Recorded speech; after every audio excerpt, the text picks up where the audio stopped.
Canal Escute Áudio Novel. Se inscreva. Novel Teoria Fanfic. O saqueador de características em One Piece. Parte 35. Capítulo 220. Primeiro, a grande frota soberana do céu. As recompensas pelos diversos membros dos piratas do Barba Branca permaneceram praticamente inalteradas. Apenas Ace, devido à sua linhagem de rei dos piratas, teve sua recompensa aumentada consideravelmente. Ex-comandante da 2ª Divisão dos Piratas do Barba Branca, agora comandante da 2ª Divisão da Grande Frota Soberana do Céu. Descendente do Rei dos Piratas, Gold Roger. Punho de Fogo Porgas de Ace. Vivo ou morto. Recompensa, 2 bilhões e 855 milhões de belis. A recompensa representava não apenas força, mas também o grau de ameaça ao governo mundial. Claramente, a linhagem de Rei dos Piratas de Ace havia elevado sua recompensa a um nível exorbitante. Depois que Ace foi comandante da 4ª Divisão da Grande Frota Soberana do Céu, líder da unidade de Homens-Peixe, antigo Shichibukai, Cavaleiro do Mar Jinbe, vivo ou morto, recompensa, 1 bilhão e 155 milhões de belis. As diversas estruturas de divisão da Grande Frota Soberana do Céu foram em grande parte herdadas dos piratas do Barba Branca. As posições dos comandantes permaneceram inalteradas. Após o assassinato de Tati, comandante da 4ª Divisão, pelas mãos de Barba Negra, o cargo ficou vago. Com a entrada de Jinbe, o comando da 4ª Divisão foi concedido a ele. E a 4ª Divisão foi reformada, selecionando homens-peixe de elite da Ilha dos Homens-Peixe para formar uma unidade especial. Em combate naval, essa unidade especial era incrivelmente eficaz. Durante o processo de expansão de sua influência no Novo Mundo, Jinbe liderou essa unidade na aniquilação completa de uma poderosa tripulação pirata que ousou resistir à bandeira do Soberano do Céu, tornando a unidade de homens-peixe famosa por todos os mares. Depois de Jinbe, tripulação pirata aliada da Grande Frota Soberana do Céu, os piratas Kuja, liderados pela antiga Senhora da Guerra, a Imperatriz Pirata Boa Hancock, a mais recente recompensa da Imperatriz Pirata Boa Hancock, vivo ou morto, recompensa, 2 bilhões e 159 milhões de belis. Ultrapassando sua recompensa original de 1,6 bilhão, ela atingiu um novo patamar. Seu aqui do conquistador e seu status como capitã dos piratas Kuja aumentaram consideravelmente sua recompensa. A seguir, as recompensas dos membros da frota pirata aliada da Grande Frota Soberana do Céu, os Piratas do Chapéu de Palha. Durante a Guerra dos Cúpulas, a performance dos Piratas do Chapéu de Palha, transmitida ao vivo, chocou o mundo. Embora os Chapéus de Palha tivessem registros impressionantes da Batalha de Enies Lobby, com suas recompensas atingindo novos patamares, o Soberano do Céu Robin foi a estrela absoluta daquela batalha. O mundo inteiro só elogiou a atuação de Robin, os outros, apesar de suas altas recompensas, foram ofuscados pelos holofotes. Mas a Guerra dos Melhores foi transmitida ao vivo, mostrando diretamente ao mundo o desempenho dos Piratas do Chapéu de Palha. Além disso, sua força de combate, muito superior à da Batalha de Enies Lobby, e com Robin se tornando um dos 4 imperadores, fizeram com que as recompensas pelos Piratas do Chapéu de Palha atingissem novos patamares. Primeiro, o caçador de piratas Roronoa Zoro. Vivo ou morto, recompensa, 1 bilhão e 553 milhões de belis. Uma recompensa superior a 1,5 bilhão, ultrapassando até mesmo a de Marco e as recompensas dos astros dos Piratas das Feras. O aqui do conquistador que este homem demonstrou durante a Guerra dos Melhores chocou o mundo. Oficialmente, ele se tornou um super grande pirata de nível comandante Yonkou. Em seguida, Sanji Perna Negra. Vivo ou morto, recompensa, 1 bilhão e 335 milhões de belis. Como Sanji não havia dominado completamente seu aqui do conquistador e não o liberou durante a Guerra dos Melhores, sua recompensa era menor que a de Zoro. Mas da mesma forma, a cena da batalha em que esse homem lutou frente a frente com um candidato a almirante, Shaton, também foi transmitida através dos mares. A recompensa de Sanji também era de nível comandante Yonkou bem merecida. Depois de Sanji e Zoro, a mulher que demonstrou habilidades Logia aterrorizantes durante a Guerra dos Melhores, Princesa do Deserto Vivi, vivo ou morto, recompensa, 1 bilhão de belis. Essa recompensa também revelou o status atual de Vivi, a 4ª combatente mais forte e indiscutível dos Piratas do Chapéu de Palha. Então, a criança demônio, Nico Robin, vivo ou morto, recompensa, 950 milhões de belis. Com a ascensão de Robin, o Soberano do Céu, a um dos 4 imperadores, a ameaça representada pela habilidade dessa mulher em ler os ponêglifos aumentou drasticamente aos olhos do governo mundial. Assim, sua recompensa foi a segunda maior, perdendo apenas para a dos 4 principais combatentes dos Piratas do Chapéu de Palha. Depois disso, a navegadora dos Piratas do Chapéu de Palha, a mulher que podia usar o poder da Goro Goro no Mi e controlar o clima, Nami, a Gata Ladra. Vivo ou morto, recompensa, 600 milhões de belis. Como ela podia usar uma parte do poder da Goro Goro no Mi, a recompensa de Nami também atingiu um nível exorbitante. Próximo, Sogeking Usopp, recompensa, 400 milhões de belis. Cyborg Frank, recompensa, 330 milhões de belis. Brook, o Rei das Almas, recompensa, 289 milhões de belis. Como sua força de combate ainda não havia sido totalmente aprimorada, embora fosse muito maior do que no mesmo ponto da história original, suas recompensas eram menores do que quando Luffy se tornou um Yonkou na história original. O fato de agora possuírem recompensas tão elevadas também se deve à influência da Grande Frota Soberana do Céu e dos Piratas do Chapéu de Palha. Além disso, a recompensa por Perona também foi atualizada. Princesa Fantasma Perona, recompensa, 350 milhões de belis. Devido ao poder da fruta Oca Oca em tempos de guerra, além de sua antiga identidade como subordinada do Shichibukai Moria, Sua recompensa era maior que a de Frank e Brooke. O valor de sua recompensa era maior apenas porque o Usopp estava com os piratas do Chapéu de Palha há muito mais tempo. O tempo também foi um fator importante na determinação do valor da recompensa. E, finalmente, o homem que, durante a Guerra dos Melhores, demonstrou a força assustadora necessária para lutar contra um almirante da Marinha, capitão dos piratas do Chapéu de Palha, aliados piratas de Soberano do Céu. Chapéu de Palha Monk D. Luffy. Vivo ou morto. Recompensa, 2 bilhões e 855 milhões de belis. A mesma recompensa que Punhos de Fogo Ace. Mas a recompensa por Ace Punho de Fogo era tão alta devido à enorme influência de sua linhagem de Rei dos Piratas. Embora a linhagem de Dragon também fosse pecaminosa, estava longe de ser comparável à linhagem do Rei dos Piratas Roger. O motivo pelo qual ele podia ter uma recompensa tão grande era o poder assustador que esse homem demonstrou durante a Guerra dos Melhores. Sem dúvida, Luffy do Chapéu de Palha, que estava no mar há apenas um ano, foi reconhecido pelo Yonkou Soberano do Céu Hoven, e agora era uma das maiores potências absolutas desses mares, capaz até mesmo de influenciar o curso de uma guerra, decidindo o destino de muitas facções. Ele agora era o trunfo mais importante de Soberano do Céu Hoven. O nome Chapéu de Palha ecoou pelos mares, e neste exato momento, uma frota conjunta composta por vários navios piratas navegava por uma região marítima do Novo Mundo. No convés, roncos ecoavam continuamente. Carne. O menino de chapéu de palha murmurou enquanto dormia sonhando com carne. Ao lado dele, um homem com 3 espadas também dormia. Estamos quase chegando ao destino. O que fazemos? Devemos acordá-los? Alguns dos piratas no convés engoliram em seco. Idiota. Você sabe quem são esses dois? Esse é o caçador de piratas Roronoa Zoro com uma recompensa de 1 bilhão e 553 milhões de belis. E o homem com uma recompensa de 2 bilhões e 855 milhões de belis. O braço do Soberano do Céu, Monk D. Luffy do Chapéu de Palha. Esses dois são os ativos mais importantes do Soberano do Céu. Um pirata com uma recompensa superior a 200 milhões rugiu baixinho, suando de nervosismo. Mas nossa missão é entregar esses dois ao destino, disse outro pirata, engolindo em seco. Deu um passo para o lado. Uma voz calma se fez ouvir. Sim. Esses piratas rapidamente se afastaram, olhando com admiração para a bela figura. A mulher com uma recompensa de 1 bilhão de belis. A princesa do deserto Vivi, murmuraram os piratas admirados. Seus dois idiotas. Até quanto tempo vocês vão dormir? Bum. Uma presença aterradora emanou do corpo de Vivi. Aqui do conquistador. Bum. 2 socos imbuídos de aqui fizeram Zoro e Luffy agarrarem a cabeça e gritarem. Preparem-se. Chegamos a Dressrosa. Nossa missão é colocar este lugar sob a influência de Hoven, declarou Vivi, estalando os nós dos dedos. Sim, senhora. Zoro e Luffy responderam imediatamente. Que medo. Irmã Vivi. Os inúmeros piratas ficaram atônitos. Nos mares próximos a Dressrosa. Jack-sama. O navio pirata está se aproximando de Dressrosa. É a bandeira do Soberano do Céu. Uma voz horrorizada ecoou. Capítulo 221. Dressrosa. Este lugar havia sido completamente transformado em um reino pirata pelo Shichibukai do Flamingo, usando o poder da Obi-Obi no Mi. A habilidade da Obi-Obi no Mi era assustadora.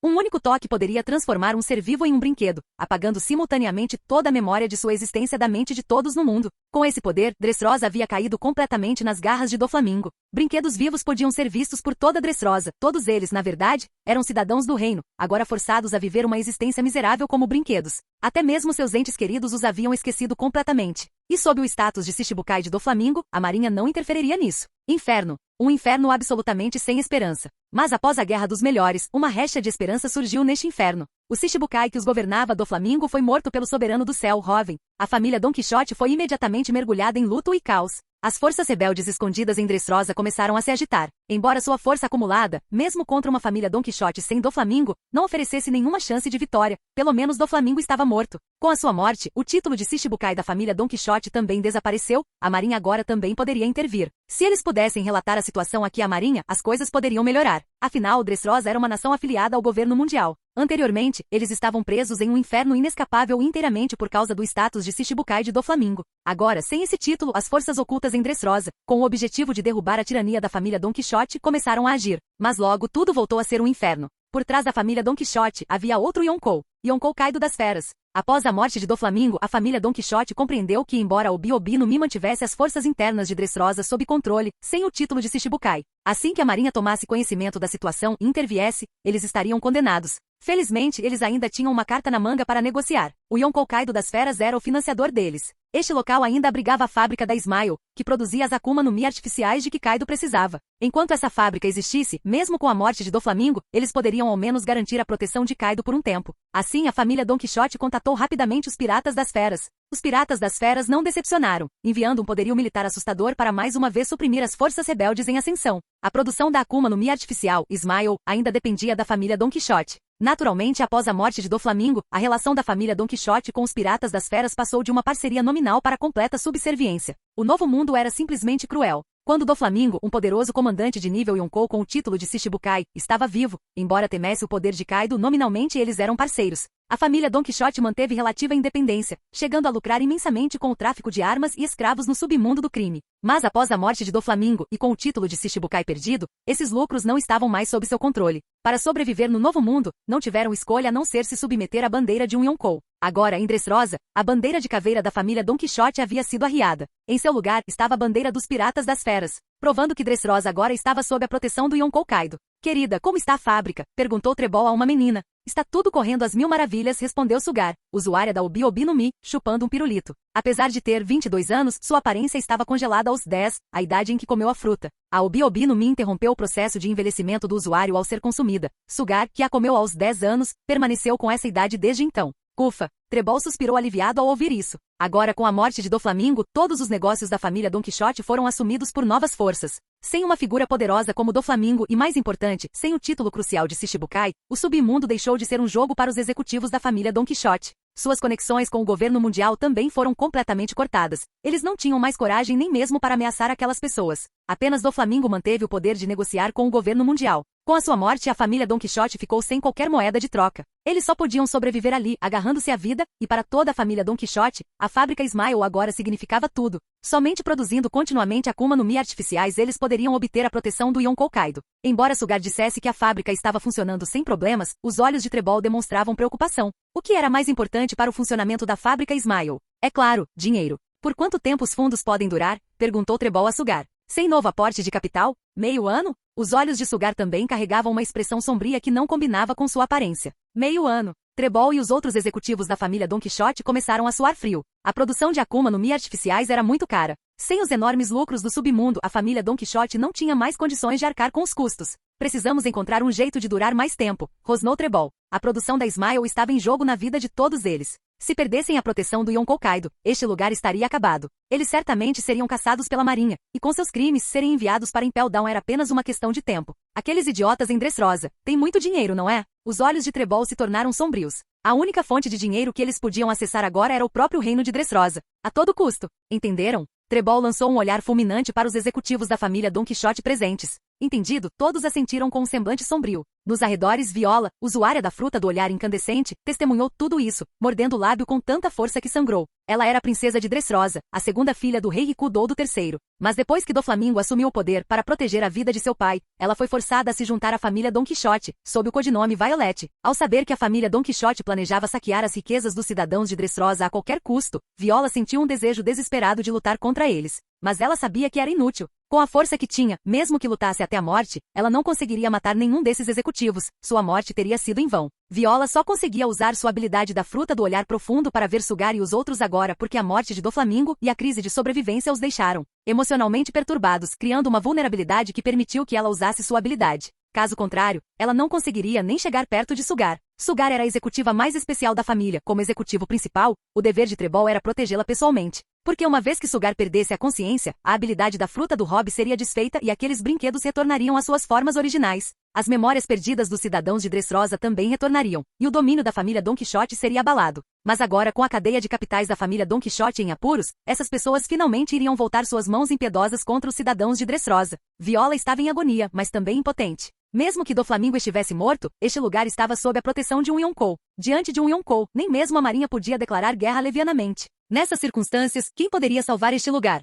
Deus! Por favor, salve este lugar, salve seu povo. Viola mordeu o lábio com força, e o sangue escorreu pelo canto da sua boca. Foge, Pul! Uma tempestade de areia surgiu do nada no quartel-general da família Don Quixote. Tempestade de areia intensa, exclamou uma voz delicada e bela. Bum! Uma tempestade de areia assustadora se formou instantaneamente. Diante dessa força catastrófica, o quartel-general da família Don Quixote foi destruído como papel. Essa habilidade é... Viola engoliu em seco. O poder da areia. Nestes mares, apenas uma pessoa possuía essa habilidade. Viola saiu correndo de seu canto escondido. Ao olharem para a família Don Quixote, esses executivos que viam os cidadãos de Dressrosa como formigas, seus rostos agora se encheram de terror. E a figura esguia em pé no topo de um prédio. A fonte do imenso medo da família Don Quixote. Princesa do deserto Vivi, Viola olhou boquiaberta, chocada ao ver aquela famosa e grande pirata. Recompensa de 1 bilhão de belis, usuário da logia Fruta da Areia. Essa mulher era incrivelmente forte. Mas Viola entendeu. O que realmente deixou Trebol e os executivos da família Don Quixote tão apavorados foi o homem por trás da princesa do deserto. O homem cujo nome por si só era suficiente para abalar os mares, abalar o mundo.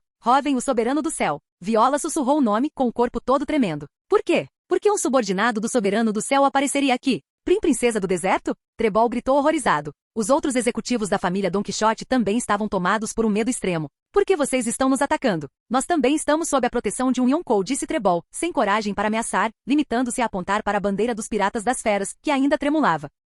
Somente um Yonkou pode lutar contra um Yonkou. Ao se depararem com a subordinada do soberano do céu Hoven, mesmo que seu primeiro movimento tivesse destruído completamente o quartel-general deles, eles só podiam esperar que o nome do Yonkou Kaido fizesse a princesa do deserto recuar. Atacar a princesa do deserto? Que absurdo! Eles só conseguiram a proteção do Yonkou Kaido por causa da fábrica Smile. E por trás da princesa do deserto havia um verdadeiro Yonkou. E o mais assustador de todos, soberano do céu Hoven. Atacar a princesa do deserto? Isso estava irritando o soberano do céu Hoven. Se eles irritassem aquele homem, não haveria lugar para eles nestes vastos mares. Aquele homem era o mais forte do mundo. Com inúmeras habilidades, ele não lhes dava a mínima chance de segurança. Os piratas das feras. Vivi olhou para a bandeira na qual Trebol e os outros haviam depositado toda a sua esperança, a bandeira que representava o Yonkou Kaido das feras. Zum, bum. Um corte aterrador, de cor púrpura escura, transformou-se instantaneamente em um ataque voador. Sob os olhares de puro horror de Trebol e dos outros membros da família Don Quixote, a espada rasgou a bandeira dos piratas das feras, despedaçando-a. Kaido? E daí? Uma figura sentada no topo de um prédio exibia um sorriso selvagem.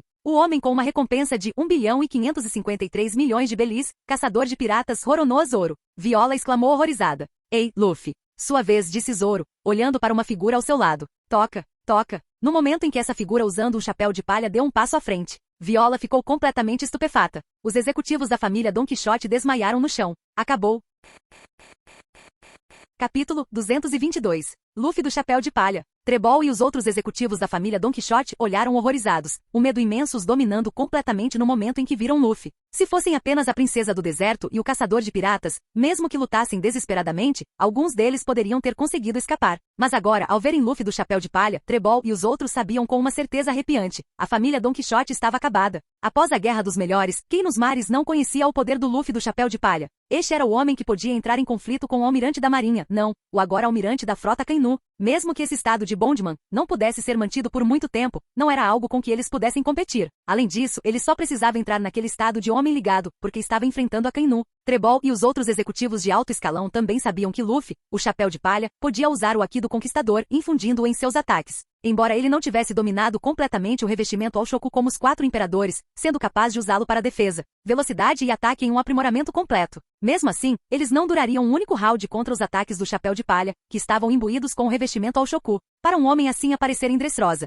não estavam eles, a família Don Quixote, completamente condenados? O homem com uma recompensa de 2.855 milhões de belis, Monk D. Luffy do chapéu de palha. Viola olhou horrorizada para Luffy. Até este homem está aqui, o braço mais forte de Hoven, o soberano do céu. Os mares até sussurravam que esse homem também poderia se tornar um Yonkou. Nesse ponto, a aliança entre a grande frota soberano do céu e os piratas do chapéu de palha ostentaria 2 imperadores, um evento sem precedentes. Anteriormente, Viola achava esse rumor improvável. Assim como o quartel-general da marinha tinha apenas 3 almirantes, as posições dos 4 imperadores também eram fixas em 4. Mesmo quando o soberano do céu Hoven demonstrou tamanha força aterradora, ele ainda era chamado apenas de novo Yonkou, o 5º Yonkou sem poder reivindicar o título de 4º Yonkou. Para se tornar Yonkou, era preciso depor um dos 4 imperadores existentes. Somente após a morte de Barba Branca, com os remanescentes dos piratas do Barba Branca se submetendo ao soberano do céu Hoven, ele se tornou verdadeiramente um dos 4 imperadores. Ou seja, se o chapéu de palha quisesse se tornar um Yonkou, ele teria que derrotar um dos outros 3. Ruiva, Big Mom ou Kaido. E ele não podia depender inteiramente da força de outro Yonkou. Chapéu de Palha precisava demonstrar verdadeiramente o poder necessário para se tornar um Yonkou e ser reconhecido pelo mar. Embora Viola admitisse que o Chapéu de Palha era forte, em comparação com o Yonkou, a diferença ainda era óbvia. A transmissão ao vivo da Guerra dos Cúpulas mostrou ao mundo inteiro o verdadeiro ápice da força de combate nesses mares. Seja o falecido Barba Branca, com sua habilidade da fruta do tremor capaz de destruir mundos, ou o soberano do céu Hoven, com seu poder horripilante de matar Doflamingo e o almirante Aokiji um após o outro. O mundo agora compreendia verdadeiramente o poder aterrador que um Yonkou possuía. Luffy do chapéu de palha claramente ainda tinha uma lacuna considerável a preencher. Ao ver a bandeira rasgada dos piratas das feras, o rosto de Viola se encheu de horror. Uma bandeira pirata representava a alma de uma tripulação pirata. Rasgar a bandeira de um Yonkou de forma tão descarada foi, sem dúvida, um ato de declaração de guerra. Será que Luffy do Chapéu de Palha realmente escolheu lutar contra um Yonkou, e ele escolheu o Kaido? Esse era o homem aclamado como a criatura mais forte do mundo, um monstro que não podia ser morto, não importava como. Os olhos de Viola se encheram de terror. Embora forçada a se juntar à família Don Quixote, Viola conhecia o terror que Kaido e os piratas das feras representavam.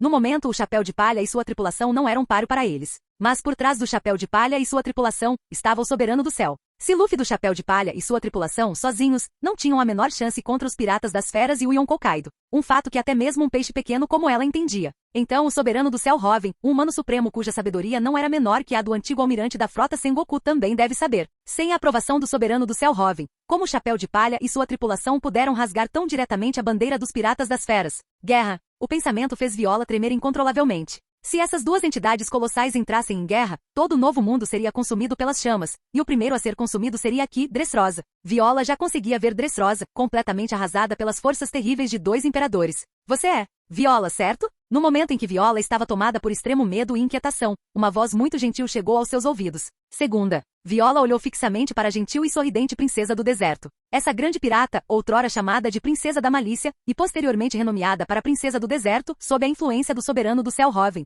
era capaz de exibir um sorriso tão gentil. A antiga princesa de Dressrosa, certo? Como princesa de Alabasta, ao ver o estado de Viola, os olhos de Vivi se encheram de compaixão. Vivi e os outros já sabiam dos eventos que haviam ocorrido em Dressrosa. O mal que Doflamingo causou a Dressrosa os enfureceu imensamente. Vivi olhou para Viola, que estava assustada e inquieta, e suspirou interiormente. Certa vez, ela enfrentou uma situação semelhante. Alabasta também quase se transformou em um reino pirata pelas mãos do Shichibukai Crocodile. Ao contrário de Viola, ela teve muita sorte de conhecer Robin. Alabasta foi salva. Ela também foi salva por Robin e se apaixonou por ele. Mas Viola e Dressrosa não tiveram a mesma sorte. Ao ver o estado trágico de Dressrosa, Vivi sentiu profunda empatia. Se não fosse por Robin, o destino de Alabasta não teria sido melhor que o de Dressrosa. Não tenha medo. Estamos aqui, sob o comando do Soberano do Céu Robin, para libertar este lugar. Vivi a tranquilizou suavemente. Libertar? Aqui? Viola ficou estupefata. Ei, preparem a transmissão. Está sintonizada? Zoro gritou sentado em um prédio dando uma mãozinha para Shuzui. Zoro-sama, está tudo sintonizado. Pronto para transmitir a qualquer momento.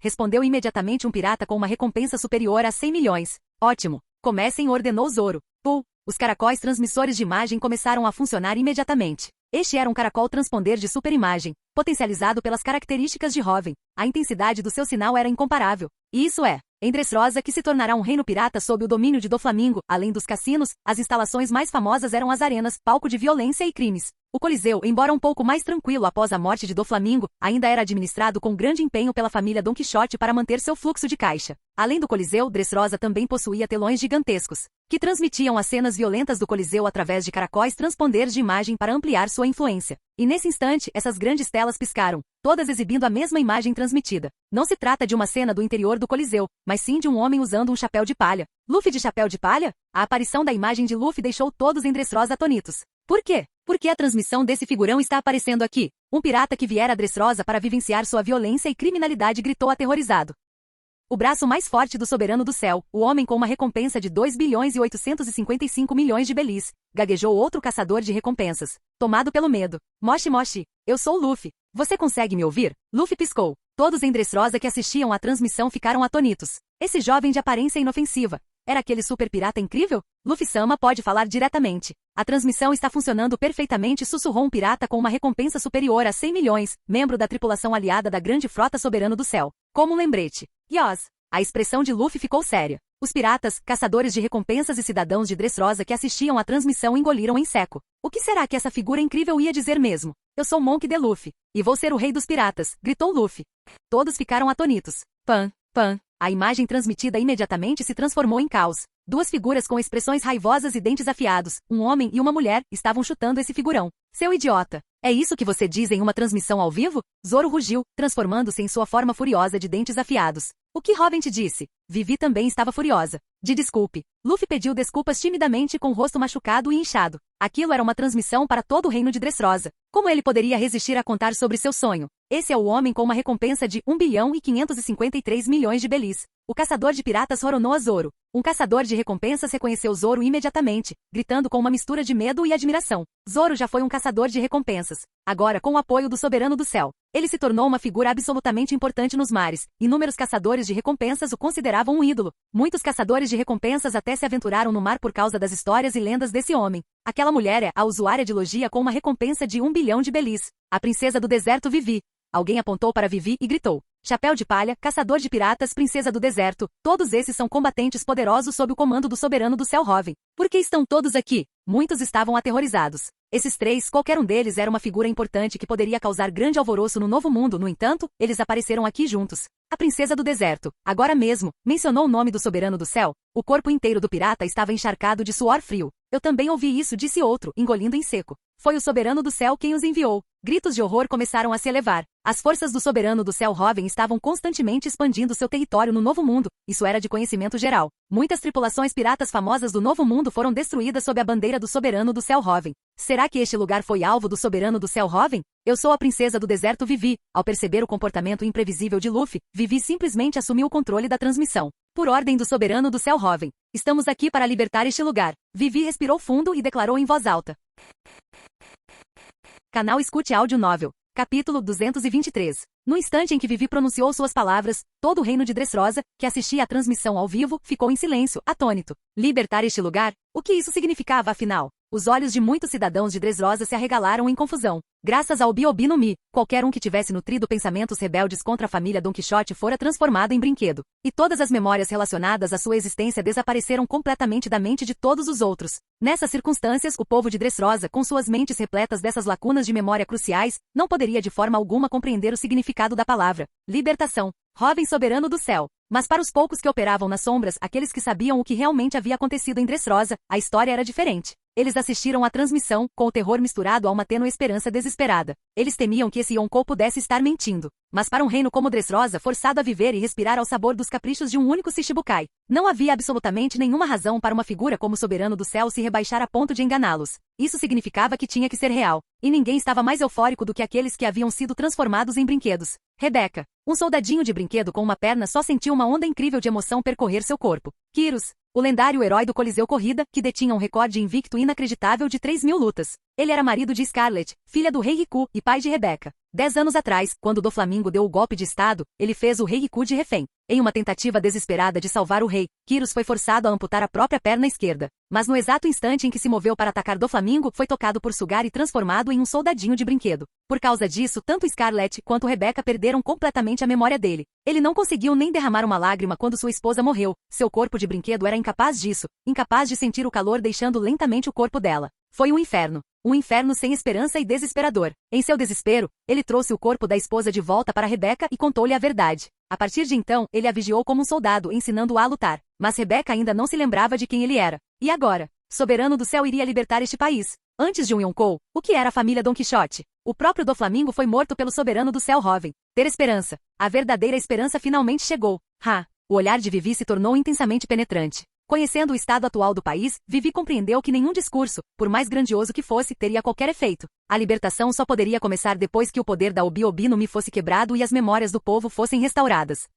Bum! Uma aura aterradora ganhou vida, irrompendo de todo o ser de Vivi. Aqui do Conquistador, Trebol e os outros não eram estranhos a esse poder. Eram mesmo de seu falecido jovem mestre, Doflamingo, a postura de um rei. Não eram apenas o Chapéu de Palha e o Caçador de Piratas. A princesa do deserto Vivi também possuía aqui do Conquistador? Um frio gélido percorreu Trebol e os outros oficiais. Que tripulação pirata assustadora. Que Yonkou aterrorizante. E pensar que ele enviaria 3 usuários do Aqui do Conquistador para atacar Dressrosa. Será que eles estavam sendo superestimados a esse ponto? Naquele momento, Trebol e os outros estavam mergulhados em absoluto desespero. Contra uma formação como essa, mesmo que seu jovem mestre ainda estivesse vivo, eles não teriam a menor chance. Bum! A aura aterradora tinha Sugar como alvo principal. Tum! Os olhos de Sugar reviraram e ela desmaiou, completamente inconsciente. A força de vontade de Sugar era pateticamente fraca, sua capacidade de combate era praticamente inexistente. Ela dependia unicamente do poder de sua Akuma no Mi, usando sua aparência de menina de 10 anos para fazer as pessoas baixarem a guarda. Foi por isso que Doflamingo designou seu principal executivo, Trebol, para ser seu guarda-costas pessoal.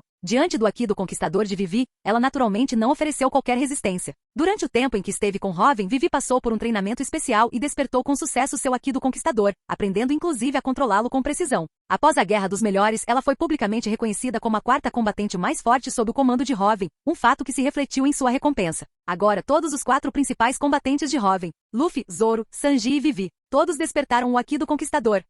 No instante em que Sugar desmaiou, inúmeros pontos de luz começaram a brilhar em todos os cantos do reino de Dressrosa. As pessoas que haviam sido transformadas em brinquedos pela Obi-Obi no Mi começaram a retornar às suas formas originais. Ao mesmo tempo, as memórias desses indivíduos inundaram as mentes de suas famílias e amigos. Naquele momento, todos os cidadãos de Dressrosa finalmente entenderam o que havia acontecido. Eles choraram, riram, gritaram, abraçando seus entes queridos em reencontros emocionantes. Entretanto, a fábrica da Smile mergulhou no caos. Os 500 anões escravizados do reino Tontata, juntamente com inúmeros outros escravos brinquedos, foram todos devolvidos às suas verdadeiras formas. Ao mesmo tempo, todos os caracóis de vigilância tiveram seus sinais interceptados, transmitindo a imagem ao vivo. Eles também entenderam quem os havia salvado. Soberano do Céu. Já ouvi esse nome. Ele deve ser alguém incrível, murmurou Léo, o anão com a fruta costura. Bang! O portão principal da fábrica da Smile foi destruído por uma explosão. Libertem os escravos. Sigam-me! O capitão da 13ª Divisão da Grande Frota Soberano do Céu, Búfalo d'Água, Atmos, rugiu ao avançar. Não foi apenas o grupo de 3 pessoas de Luffy que veio para cá, uma frota inteira chegou.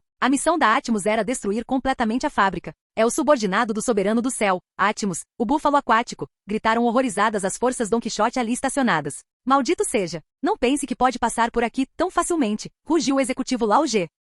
Cuf! Atmos apenas lançou um olhar gélido para Lao Ge, um oficial patético da tripulação de um mero Shichibukai. Ele não conhecia o seu lugar. Jato. Lao Ge foi derrotado num instante, com sangue jorrando pelo ar. Destruam este lugar. Transmitam ao vivo. Rugiu Atmos, liderando as numerosas forças da Grande Frota Soberano do Céu. Em breve a transmissão ao vivo daqui começou. A fábrica de Smiles. Não. Ao assistir à transmissão, Trebol caiu no chão, com o corpo tremendo incontrolavelmente. Acabou. Tudo acabou. Os escravos de brinquedo, a fábrica, tudo que eles haviam construído com tanto esmero ao longo de tantos anos, desapareceu num instante. Essa era a dura realidade. Ao se depararem com o Yonkou, o Soberano do Céu, toda a sua operação se tornou extremamente frágil. Aquele Yonkou sentado no alto nem precisava aparecer pessoalmente. Uma pequena parte de sua frota foi suficiente para aniquilá-los. Shichibukai, Reino Pirata? Diante de um Yonkou, eles não passavam de insetos. Impotente para resistir, Trebol tremia violentamente, seus olhos ficando vermelhos. Se é assim, então matem-nos. Matem o máximo que puderem. Destruam Dressrosa. Trebol havia enlouquecido completamente, dando uma ordem horrível e desumana.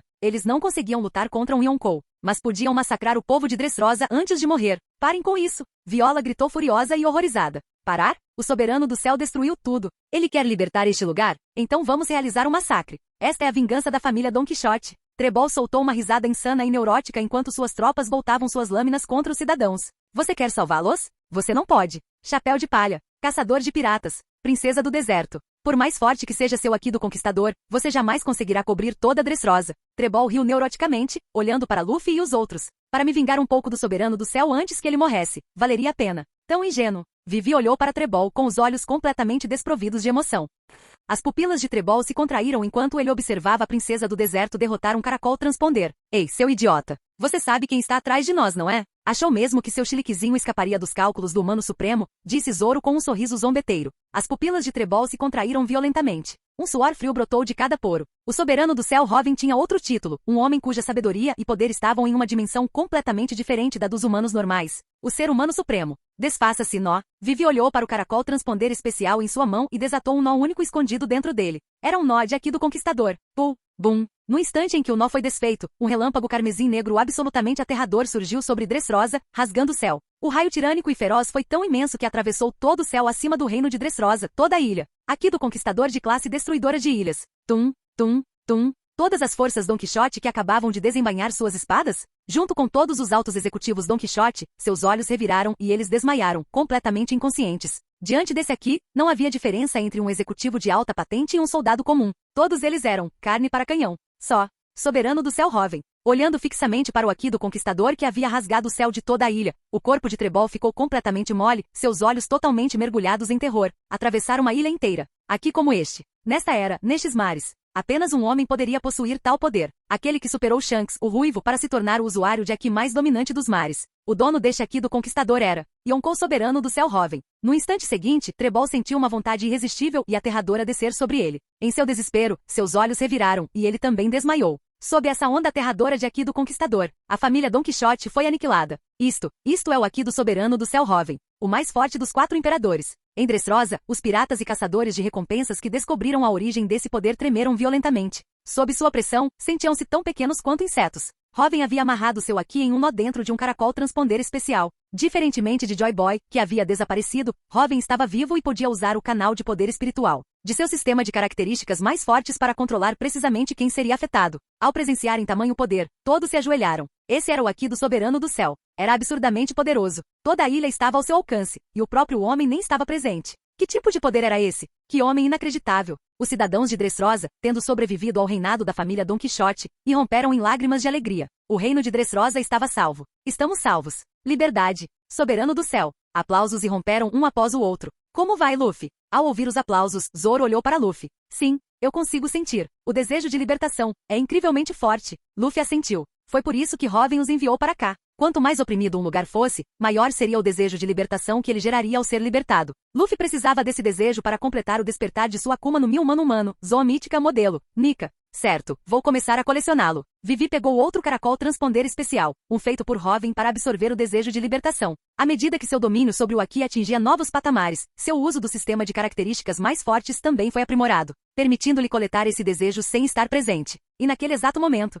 nos mares que rodeiam Dressrosa, Jack-sama, não podemos ir lá. Aquele é o território do soberano do céu. Vozes horrorizadas ecoavam continuamente. Quem você pensa que eu sou? Aproxime esse maldito navio.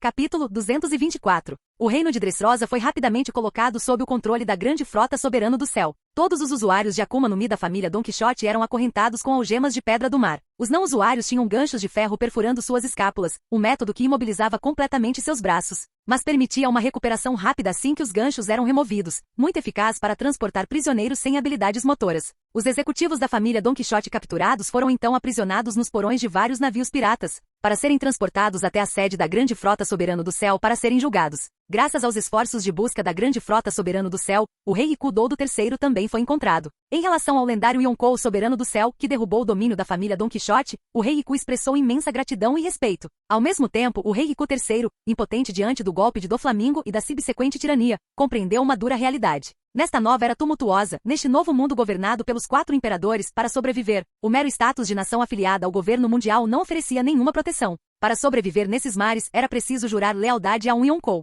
Além disso, o assunto ainda não estava encerrado. A fábrica da Smile nesta ilha era um recurso crucial para outro Yonkou caído das feras. Embora a fábrica tenha sido destruída, se a ira de um Yonkou se abatesse sobre eles, o reino seria impotente para resistir. E os únicos que podiam se opor a um Yonkou eram outros imperadores. Ao ver a bandeira pirata do soberano do céu hasteada com orgulho nos navios atracados no porto, o rei Riku tomou sua decisão instantaneamente. Posteriormente, em uma transmissão ao vivo para toda a nação, o rei Riku fez um discurso de desculpas, expressando seu remorso como rei pelos anos de sofrimento que seu povo suportou após a queda do país. Os cidadãos responderam com apoio esmagador, comovendo profundamente o rei Riku. Sob a orientação da grande frota soberano do céu, o rei Riku estava prestes a ser reinstalado como rei de Dressrosa, restaurando o governo original do país. Por isso, o rei Riku ficou extremamente grato. Após informar seu povo e receber seu apoio, o rei Riku declarou imediatamente que a partir daquele dia, o reino de Dressrosa pagaria tributo anual à grande frota soberano do céu, e Dressrosa hastearia a bandeira pirata da frota soberano do céu. Vivi, representando Robin, aceitou graciosamente o juramento do rei Riku. Este era o método padrão de expansão das forças de um Yonkou.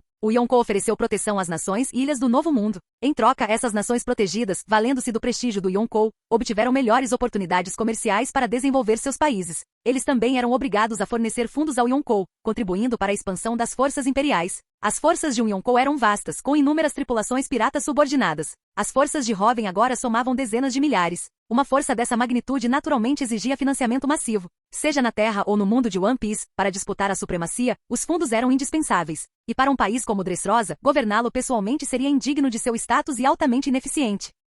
Simplesmente fornecer proteção a Dressrosa, permitindo que sua família real original, o rei Riku, fosse reinstaurada e deixando o país prosperar. Naturalmente renderia fundos suficientes para continuar expandindo suas forças. Senhorita Vivi, gostaria de ter a honra de conhecer o soberano do céu Robin? Perguntou o rei Riku respeitosamente, ao lado de Vivi, Zoro e Luffy. Atrás do rei Riku estavam Viola, Rebeca e Kyrus, respeitosos e gratos, os únicos membros da família real de Dressrosa que restaram após o desastre. Após o poder da fruta do passatempo ser dissipado, Rebeca recuperou todas as suas memórias de seu pai, Kyrus. Eles tiveram um reencontro emocionante, e ambos ficaram incrivelmente gratos a soberano do céu por tê-lo salvado. Você terá chance, respondeu Vivi, sorrindo para o rei Riku. Como ex-princesa de Alabasta, o aqui da observação de Vivi permitia-lhe sentir que o rei Riku era um bom rei que se importava profundamente com seu povo. Ela acreditava que sob sua liderança, Dressrosa se recuperaria rapidamente. Foge! Zoro desfraldou uma enorme bandeira pirata. Ao verem a bandeira, o rei Riku e os outros a aceitaram com entusiasmo. Enquanto essa bandeira tremulasse sobre Dressrosa, significaria que aquele lugar estava sob a proteção do soberano do céu. Uma tragédia como a do governo de Doflamingo jamais se repetirá aqui. Princesa Viola, por favor, volte conosco, disse Vivi, olhando para Viola. Viola assentiu, sem demonstrar qualquer surpresa. Uma princesa como refém era um dos preços a pagar para se tornar vassalo de um Yonkou. Um membro da família real residia na sede do Yonkou a quem pertencia. Claramente a escolhida da realeza era Viola, usuária da fruta do olhar incandescente. A esse respeito, até mesmo a bondosa Vivi manteve essa regra firmemente. Manter uma estrutura de poder exigia estabilidade. Algumas regras precisavam ser cumpridas. Mesmo que o rei Riku fosse extremamente grato à grande frota soberano do céu, essa regra tinha que ser seguida. A bandeira do soberano do céu tremulava não apenas sobre Dressrosa. No futuro, ela atrairia ainda mais forças e nações. As regras e a majestade imperial de Hoven tinham que ser defendidas a todo custo. Viola, os lábios do rei Riku se moveram, querendo dizer algo, mas ele só conseguiu permanecer em silêncio. A majestade de um Yonkou era absoluta. Jurar lealdade não se resumia a meras palavras e promessas. O rei Riku compreendia isso muito bem. A partida de Viola com a princesa do deserto e os outros era irrevogável. Pai, eu tenho sorte. Vou conhecer o soberano do céu. Hoven sorriu Viola, com um sorriso incrivelmente radiante. Poder trocar sua própria liberdade pela paz de Dressrosa era algo com que ela sempre sonhara. Durante o reinado de Doflamingo, mesmo que ela quisesse pagar tal preço, seus apelos não foram atendidos. Tenha cuidado em sua jornada, suspirou o rei Riku. Não torne isso tão sombrio. Hoven é muito benevolente, comentou Zoro, sorrindo para o pai e a filha. Já senti a benevolência do soberano do céu, disse o rei Riku, assentindo solenemente. O fato de o soberano do céu permitir que ele fosse reintegrado ao trono de forma tão tranquila, sem fazer exigências severas, era para um Yonkou tão nobre, o ápice da benevolência. Mas o rei Riku também entendia que esse tratamento era concedido somente após jurar lealdade, se ele irritasse esse nobre Yonkou. O destino da família Don Quixote era a melhor ilustração disso. Um Yonkou podia demonstrar misericórdia e bondade. Mas da mesma forma, um Yonkou também podia desencadear seu poder. Para sobreviver, provar sua lealdade ao soberano do céu Hoven era a prioridade número 1. O fato de Viola ter se tornado refém era apenas um elemento disso. O mais importante era restaurar rapidamente a economia do país, contribuir com fundos para soberano do céu e provar o valor de Dressrosa. O rei Riku cerrou os punhos. Luffy e Zoro olharam simultaneamente na mesma direção. O que foi? Perguntou Vivi, olhando para eles. Seu Haki do conquistador recém-despertado ainda não lhe concedia Haki da observação no mesmo nível que o deles. Um sujeito bastante forte chegou a esta ilha, comentou Zoro, com um sorriso selvagem se espalhando pelo rosto. Os olhos do rei Riku e dos outros se arregalaram em choque. Jack-sama. Não. Vozes aterrorizadas ecoavam continuamente. Nesse instante, um monstro gigante apareceu naquela terra. Um mamute colossal. Jack. Diante desse mamute gigante estava o capitão da 13ª divisão da grande frota soberano do céu, Atmos, o búfalo aquático. Nesse momento, os olhos de Atmos também expressavam uma profunda e grave preocupação. Um dos 4 imperadores, os astros dos piratas das feras. Um homem com uma recompensa de 1 bilhão de belis. Usuário da fruta elefante Zo ancestral modelo, mamute. Uma das 3 calamidades Jack, a seca. Jack-sama, esse é o soberano do céu. Para entrar em conflito com o Yonkou, você deveria ao menos pedir a permissão de Kaido-sama primeiro, implorou um subordinado dos piratas das feras. Desgraçado, o Coringa morreu. Pelo menos eu tenho que trazer a equipe dele de volta. Jack, em sua forma de mamute, rugiu, com seus olhos de elefante cheios de fúria. Jack era notoriamente leal, um fato conhecido por todos os piratas das feras. Embora seus homens admirassem isso, naquele momento, eles estavam praguejando por dentro. A lealdade tem seu tempo e lugar, não é mesmo? Mas por mais que implorassem, Jack permaneceu resoluto, transformando-se em sua forma de mamute e aterrissando aqui. Além disso, Jack olhou para Atmos com os olhos sombrios. Transformar este lugar nisto. Este lugar tem a fábrica de Smile. Isto é uma declaração de guerra contra nós, os piratas das feras. A tromba de elefante de Jack bufou de fúria. Saia da minha frente, Atmos. Você não é páreo para mim. Jack rugiu, encarando Atmos. Apesar de imprudente, ele era absolutamente leal a Kaido. A fábrica da Smile ainda tinha muitas Akuma no Mi artificiais. Ele precisava verificar a situação lá imediatamente. Não fique tão arrogante, Jack. Este lugar agora é território do soberano do céu. Atmos respondeu em tom grave e estrondoso.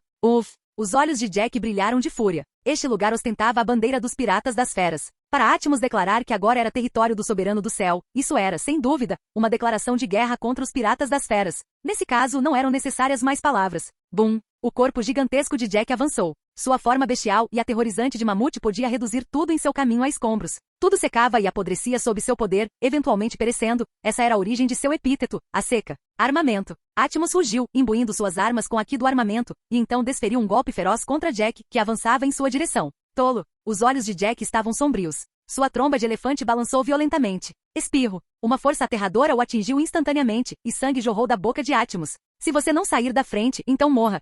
Rugiu Jack erguendo seu pé gigante de elefante, com a intenção de esmagar Atmos até transformá-lo em pasta de carne. Clang! Mas no instante em que desceu foi firmemente bloqueada por uma lâmina negra.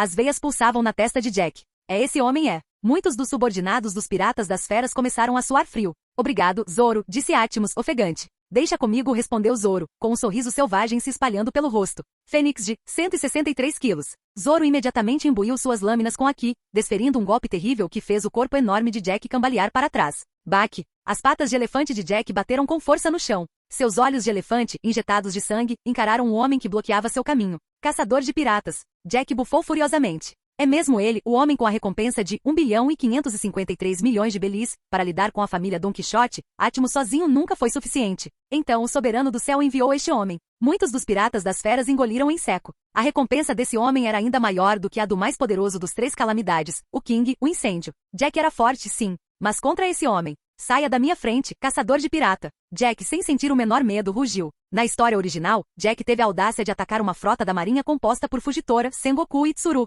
Imagine então enfrentar apenas Zoro. Observe bem onde você está, disse Zoro, com os olhos cheios de intenções assassinas. Este é o território do soberano do céu. Não é lugar para você correr solto. Zoro colocou Wado e Shimonji entre os dentes, segurando Sandai Kitetsu e Shuzui nas mãos. Não seja ridículo. Este é o território dos nossos piratas. Você não viu a bandeira ali? Jack rugiu em fúria absoluta. Quando Dressrosa se tornou território do soberano do céu, este lugar sempre abrigou a fábrica da Smile, que produzia frutas do diabo artificiais para os piratas das feras. Após a morte de Doflamingo, para garantir que a fábrica continuasse a operar sem problemas, a bandeira dos piratas das feras foi hasteada sobre o país. Aquela bandeira? Eu já a cortei, respondeu Zoro com um sorriso selvagem. O que você disse? A expressão de Jack tornou-se completamente sombria. Volte e diga a Kaido, a guerra começou. O corpo inteiro de Zoro foi tomado por uma aura roxo escura. Uma figura demoníaca semelhante a um Azura materializou-se atrás de Zoro, aura de Azura. E sob essa aura demoníaca, o Haki do conquistador de Zoro foi parcialmente despertado. Bum! Muitos dos soldados rasos dos piratas das feras desmaiaram no chão. Haki do conquistador. O rosto de Jack se tornou sombrio. Capítulo 225. Jack encarou seus subordinados caídos com uma expressão incrivelmente sombria. À disposição de um rei, Haki do conquistador. Entre os piratas das feras, além do próprio Kaido, apenas o prisioneiro Yamato o possuía. Embora tivesse ouvido dizer que o caçador de piratas possuía Haki do conquistador, ele não esperava que fosse tão forte. Mas ele era uma das três calamidades, Jack a seca. Será que eles pensaram que uma explosão de Haki do conquistador o faria recuar? OHH. Rugiu Jack, imbuindo sua tromba de elefante com Haki do armamento e golpeando-a contra Zoro. Uff! Zoro rugiu de volta, os músculos de seus braços se contraindo grotescamente enquanto ele enfrentava o ataque horripilante de frente. Bum! Uma onda de choque aterradora explodiu instantaneamente. Jack, sendo um homem-peixe garopa gigante, possuía uma força surpreendente. Na história original, Jack era chamado de vergonha das três calamidades, em parte porque não era muito esperto. Ele sempre arrumava brigas com oponentes contra os quais não tinha a menor chance de vencer. Mas, na realidade, a força de combate de Jack era considerável, especialmente seu poder físico. Devido ao seu talento racial inato e à fruta mamute, sua força era de alto nível, mesmo entre os comandantes Yonkou. E Zoro, ao contrário do estilo de espada de Mihawk, que combinava dureza e suavidade, trilhou o caminho do poder absoluto e feroz. Combinado com sua aura azura, que podia canalizar uma porção do poder do Haki do conquistador, seu poder de ataque era assustadoramente forte. O confronto entre eles provocou imediatamente o surgimento de rachaduras e estilhaços no solo da região. As violentas ondas de choque formaram ventos intensos, arrancando toda a vegetação ao redor. Tão forte. Atmos, o búfalo aquático que havia recuado para uma distância segura, limpou o sangue do canto da boca enquanto observava a batalha aterradora. Jack é digno de ser uma das três calamidades dos piratas das feras. Essa força não é brincadeira. Em seu confronto anterior, Jack nem sequer havia usado Haki do armamento. Mesmo assim, ele destruiu o Haki do armamento de Atmos apenas com sua força física bruta e o poder de sua forma de mamute. Agora, com seu Haki do armamento em potência máxima, sua força e poder destrutivo atingiram um novo patamar. Atmos olhou para o homem que não estava em desvantagem alguma, enfrentando todos os ataques de Jack de frente, com os olhos cheios de imensa admiração. Como era de se esperar do homem reconhecido por soberano do céu Hoven, tão jovem, mas possuindo tamanha força capaz de lutar de igual para igual com Jack em seu poder máximo. E esse homem também possuía Haki do conquistador. Seu potencial futuro era ilimitado. No entanto, Atmos franziu ligeiramente a testa. O poder de ambos os combatentes era assustador. A área começava a não resistir aos confrontos, entrando em colapso. Se fosse antes, não faria diferença. Mas agora, aquele lugar era território do soberano do céu. Mesmo a destruição de uma única área era inaceitável. Zoro, pare! Após os dois terem lutado por um tempo, uma voz soou. Foge! Uma tempestade de areia surgiu. À medida que a elementalização diminuía, uma bela figura emergiu. Princesa do deserto, disse Jack, com uma expressão sombria. Não destruam muito este lugar. Ele precisa ser desenvolvido no futuro, disse Vivi, olhando para Zoro. Dressrosa forneceria fundos para Hoven no futuro. Tudo isso era considerado um ativo de Hoven. Se Zoro lutasse com Jack até a morte, Zoro não teria medo de Jack. Mas os danos ambientais e topográficos seriam absurdos demais. Desculpe. A força desse cara é maior do que eu esperava, respondeu Zoro, entendendo o que ele queria dizer, e embainhou suas 3 espadas. Princesa do deserto, sua habilidade fruta da areia é inútil contra mim, rugiu Jack encarando Vivi. O que isso significa? O caçador de piratas, na verdade, embainhou suas espadas. Será que a princesa do deserto pensou que conseguiria derrotá-lo sozinha? A fruta da areia era forte, sim, mas ele era seca. Usuário da Zoan ancestral, o modelo, Mamute. A fruta da areia da princesa do deserto não conseguiu romper suas defesas, e uma tempestade de areia jamais conseguiria derrubar sua enorme forma bestial. Quem disse que você é meu oponente? Respondeu Vivi sem se irritar, olhando calmamente para Jack. Jack-sama, cuidado! Um grito aterrorizado ecoou. Jack ergueu o olhar furioso e chocado. Ele viu uma figura voando rapidamente em sua direção, vinda de longe. Gomu Gomuno. O nome característico do ataque ecoou. Você é? Os olhos de Jack ficaram completamente vermelhos. Pistol. Sem quarta marcha nem mesmo segunda. A técnica usada foi a mais simples, o Gomu Gomu Pistol, aprimorada por seu corpo de borracha. Bum! Um relâmpago carmesim negro, incrivelmente violento e tirânico, envolveu este punho comum. No instante seguinte, bang! Um único soco atingiu o corpo de Jack com força. Esse soco, que parecia tão insignificante diante da forma monstruosa de Jack, fez com que o corpo de Jack cedesse violentamente. O poder horrível rompeu instantaneamente a defesa orgulhosa de Jack, seus olhos até reviraram de branco. Voxas! O corpo gigantesco de Jack, como uma bala de canhão disparada, foi arremessado em direção à costa. As inúmeras rochas enormes no litoral foram diretamente despedaçadas por seu corpo colossal. Jack-sama. Alguns dos membros dos Piratas das Feras que não haviam sido nocauteados pelo Ki do Conquistador de Zoro gritaram de terror. Aquele homem é... Olhando para o homem que fez o corpo gigantesco de Jack voar pelos ares com um único soco, os Piratas das Feras ficaram completamente aterrorizados. O homem com uma recompensa de 2 bilhões e 855 milhões de belis. Luffy do chapéu de palha. Gritos de terror ecoavam continuamente. Soberano do céu, enviou esse homem para Dressrosa? Meu Deus! Numa ilha no Novo Mundo, uma bandeira pirata tremulava ao vento. Um majestoso dragão dourado enrolado em torno de um crânio. Nesses mares, todos que vissem essa bandeira teriam seus rostos tomados pelo medo, pois ela representava o homem aclamado como Yonkou mais forte. Soberano do céu Hoven. Pull. Hoven acenou com a mão casualmente, e um relâmpago carmesim escuro horripilante surgiu. As figuras de Hyleg e Ace foram imediatamente arremessadas para trás por esse relâmpago assustador. Que aqui poderoso! Esses ossos velhos estão prestes a ser despedaçados por você, disse Hyleg, com a testa coberta de suor, ofegante, olhando para Hoven com um sorriso. Ha, ha, muito forte. Esse aqui, Ace estava caído no chão, ofegante. Finalmente, dominei completamente este aqui. Hoven olhou para o Aki do Conquistador que agora podia controlar livremente e sorriu. Após obter a espada do Yonkou Fortuna de Barba Branca, seu Aki cresceu de forma extraordinária. Do nível de Shanks, ultrapassou diretamente o de Roger, atingindo um novo patamar, um nível comparável ao de Joy Boy e Imu. Esse aumento avassalador, nem mesmo Hoven conseguiu controlá-lo bem no início.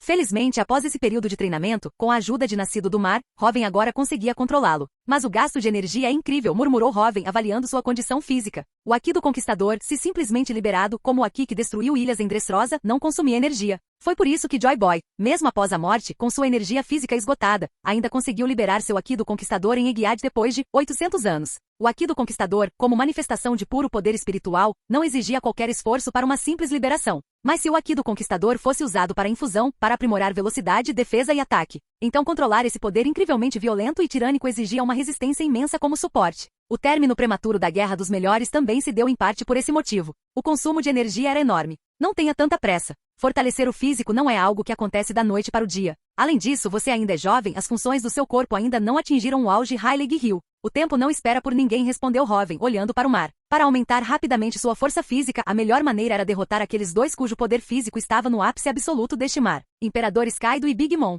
Anteriormente, Hoven estava ocupado dominando completamente seu Aki. Além disso, seus companheiros também precisavam treinar, e seus territórios e forças precisavam ser reorganizados. Kaido e Big Mom foram apenas alguns episódios na trajetória de Hoven rumo ao trono. Aquele que Hoven realmente queria derrotar era Imu. Naturalmente, ele precisava fazer esses preparativos antes de enfrentar Imu com toda a sua força. Durante esse período, Usopp e Chopper foram enviados por Hoven, que usou a habilidade da Nikkyu Nikkyu no Mi, para as ilhas da história original para seu treinamento. Frank também foi ao Instituto de Pesquisa de Vegapunk para fortalecer seu arsenal. Nami foi acompanhada por Hoven até uma pequena ilha no céu para estudar o clima do local. Depois disso, Nami só voltava lá quando tinha dúvidas, geralmente ficando ao lado de Hoven para estudar. Graças à capacidade da fruta da pata, atravessar essa distância não foi problema. E para o treinamento dos demais. Diferentemente da história original, Zoro não foi até Mihawk para aprender esgrima. Foi Hyleg quem ensinou Zoro a esgrimir. O estilo de espada de Zoro, ao contrário do de Mihawk, trilhava o caminho do poder absoluto. Aprender esgrima com Mihawk envolvia principalmente batalhas de vida ou morte contra macacos empunhando espadas.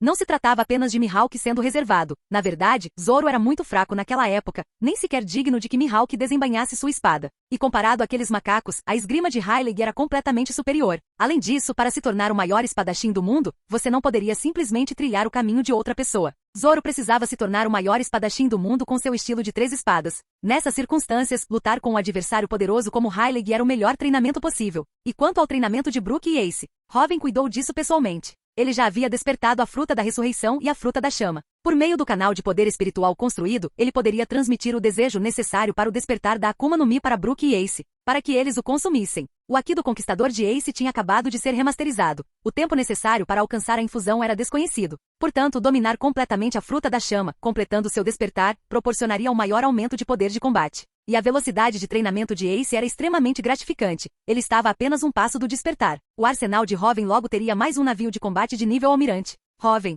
Nesse instante, uma figura se aproximou. Vamos lá, disse Robin, olhando para Sanji, sem perguntar nada, apenas afirmando diretamente. Sanji também assentiu, sem nenhuma surpresa. O Haki da observação de Robin já havia sido treinado ao seu ápice, e com a amplificação da Goro Goro no Mi, tudo o que acontecia naquela área marítima não escapava à sua percepção. Foge. Robin colocou uma capa sobre os ombros. A capa era totalmente preta. Nas costas estava representada a bandeira de caveira do Soberano do Céu, o majestoso dragão dourado enrolado em torno de um crânio, muito realista, dentro de um salão magnífico. Bum! Acompanhada por um estrondo de trovão, a figura de Robin apareceu aqui. O relâmpago gradualmente se dissipou de sua forma elementar, e a figura de Robin materializou-se em um assento na plataforma elevada do salão. Sanji e Ace emergiram das sombras, caminhando para os lados de Robin, olhando para a figura no corredor que, ao ver Robin aparecer, imediatamente se ajoelhou respeitosamente sobre um joelho. Ao contemplar aquela figura belíssima, a expressão de Sanji era incrivelmente complexa. Vismoque Reiju, disse Robin, olhando para a bela figura ajoelhada com um sorriso interessado. Vismoque Reiju, irmã de Sanji e princesa da Germa, 66. Saudações, soberano do céu. Agradeço por me conceder esta audiência, disse Reiju respeitosamente. O que houve? Perguntou Robin, olhando para Reiju com um leve sorriso. Reiju, murmurou Sanji, olhando para sua irmã com uma expressão incrivelmente complexa. Reiju era a única pessoa que ele considerava família. Sanji, sabendo que tipo de canalha seu pai, Jude, era, tinha uma vaga ideia do porquê de Reiju estar ali. Não me irrite, Jude. Sanji cerrou os punhos. Será que Soberano do Céu estaria disposto a formar uma aliança matrimonial com a nossa família Vinsmoke? Perguntou Reiju, erguendo seu belo rosto e mordendo o lábio. Uma aliança matrimonial. Com quem? Perguntou Robin, olhando para Reiju. Comigo, respondeu Reiju mordendo o lábio. Capítulo 226. No instante em que as palavras de Reiju foram proferidas. Bum! Uma aura incontrolável e aterradora emanou de todo o ser de Sanji. Sob essa imensa pressão, finas rachaduras começaram a se espalhar como teias de aranha pelos prédios próximos. Rachadura. Haki do Conquistador. Embora Sanji ainda não dominasse o revestimento de Haki do Conquistador, seu Haki do Conquistador já era potente o suficiente para infligir danos menores e tangíveis ao mundo físico. Ele estava no caminho certo para dominar o poder de um verdadeiro rei. Haki do Conquistador, as pupilas de Reiju se contraíram enquanto ela encarava Sanji incrédula. A épica Guerra dos Melhores foi transmitida no arquipélago de Sabaldi e, em seguida, noticiada por jornalistas do outro lado do oceano. Mas a família Vinsmoke, com sua tecnologia avançada, havia obtido a gravação completa em vídeo. A atuação de Sanji havia surpreendido seu pai, Vinsmoke Jude, o líder da Germa 66, e seus 3 irmãos impassíveis, Ishiji, Niji e Yonji. O fracasso, que nasceu sem modificações bem-sucedidas como um ser humano normal, demonstrou um poder que esmagou completamente o deles. Como ele próprio era um modificador genético, Jude soube imediatamente. As modificações de Sanji finalmente haviam se ativado. Aquelas chamas azuis eram impossíveis de serem suportadas por um corpo humano normal. Somente o poder de um exoesqueleto poderia suportar um calor tão intenso e transformá-lo em arma. As modificações de Sanji não haviam sido ativadas ao nascer, mas despertaram algum tempo depois. Essa descoberta deixou Jude extremamente animado. Sanji havia se tornado um sujeito de pesquisa inestimável. A única que sentia verdadeira felicidade por Sanji era Reiju, a irmã que, assim como Sanji, havia mantido suas emoções após as modificações, mas não conseguia desobedecer às ordens de Jude. As palavras gélidas de Jude sobre o valor de pesquisa de Sanji encheram Reiju de imenso desgosto. Mas, modificada para ser incapaz de resistir, Reiju nada pôde fazer. Felizmente, mesmo sabendo da situação atual de Sanji, Jude estava impotente para agir. Não era apenas por causa da força formidável do próprio Sanji, mas também por causa do homem que estava atrás dele, um Yonkou. O homem agora aclamado como o Yonkou mais forte, o homem mais poderoso desta era. O homem com uma recompensa igual à do rei dos piratas, a mais alta do mundo. Soberano do céu Robin. Inicialmente, após ver o cartaz de recompensa do Perna Negra, Jude suspeitou que pudesse ser seu filho fracassado. Mas o esboço inicial era abstrato demais para confirmar. Usando sua influência dentro do governo mundial, Jude começou a investigar enquanto formulava um plano.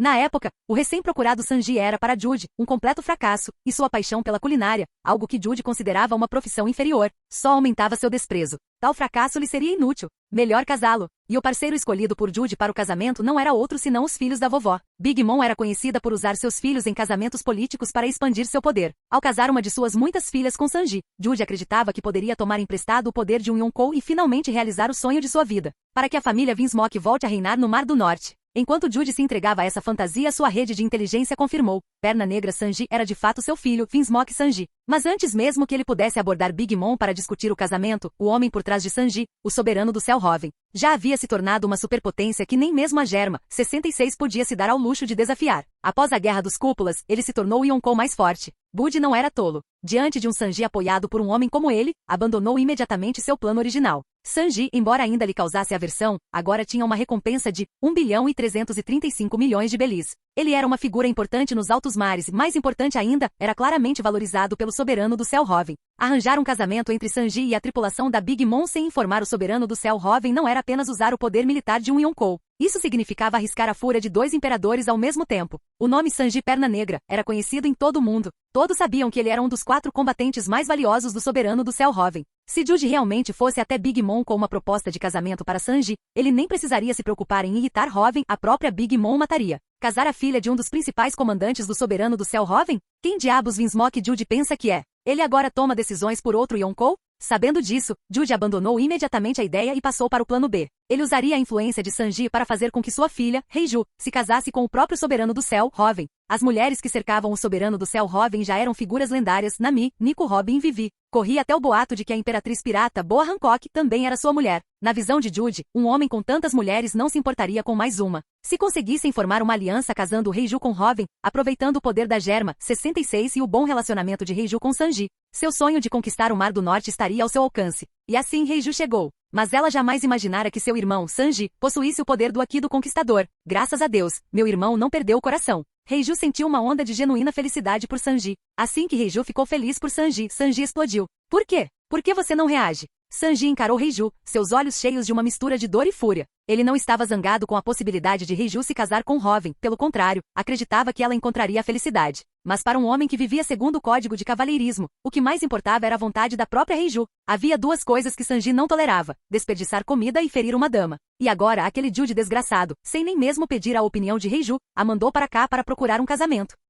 Aquele desgraçado. Por que ele levou a Heiju? A fúria de Sanji era incontrolável. Sanji, você sabe da minha situação, disse Heiju suavemente, olhando para seu irmão furioso. Ela era diferente dele. Embora mantivesse suas emoções após a modificação, ela não podia desobedecer às ordens de Jude. Eu estou aqui. Se você não quiser, ninguém pode te obrigar. Eu sou seu irmão, rugiu Sanji com os punhos cerrados com força. A Guerra dos Melhores o afetou profundamente. O laço entre Ace e Luffy havia lhe mostrado o verdadeiro significado de irmandade. Embora ainda detestasse Jude e seus outros irmãos, essa irmã, aquela que arriscara tudo para ajudá-lo a escapar do inferno da Germa 66, era família. Muito bem dito. Ao ouvir isso, Ace sorriu. Ele se lembrou de seu próprio irmão, Luffy, dizendo algo muito parecido durante a guerra, e seus olhos se encheram de admiração. Soberano do céu. Heiju instintivamente olhou para Hoven. Por que olhar para mim? Sanji é meu camarada importante. A vontade dele é a minha vontade. As palavras de Hoven causaram um choque em Heiju. Tendo vivido apenas no mundo totalitário e sem emoções da Germa 66, ela presumia que o lendário soberano do céu seria um ditador como a Big Mom.